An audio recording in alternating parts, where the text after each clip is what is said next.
একসাথে ঘুরতে গেছেন, কাইন্ডলি হাতের মোবাইলটা নামিয়ে রাখুন। আপনি কত ব্যস্ত তা কিছুক্ষণ না দেখালেও চলবে। আপনার হোয়াটসঅ্যাপ ভর্তি করে কতগুলো মেসেজ ঢোকে রোজ, তা পাশের মানুষটাকে বোঝানোর দরকার নেই। আসলেই ব্যস্ত হলে কাজের কথাটুকু সেরে নিয়ে মোবাইলটা দূরে রাখুন। একটা মানুষ আপনার পাশে বসে আছে, আর আপনি অকারণে মোবাইলে হাত চালাচ্ছেন, এটা তাকে অসম্মান করা।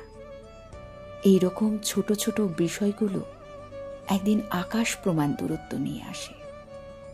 যেটুকু যা সময় কাছের মানুষের সঙ্গে কাটান, মোবাইলের প্রাণ নেই, সে কিছুই চায় না, সে অভিমান করতেও জানে না। আর মেসেজের রিপ্লাই দেরি হয়ে গেলে একটা সরি বলে মেরামত করা যায়, কিন্তু কাছের মানুষকে অসম্মানের উপেক্ষা করলে তার জেদ টানতে হতে পারে বহুদিন, হয়তোবা সারা জীবন।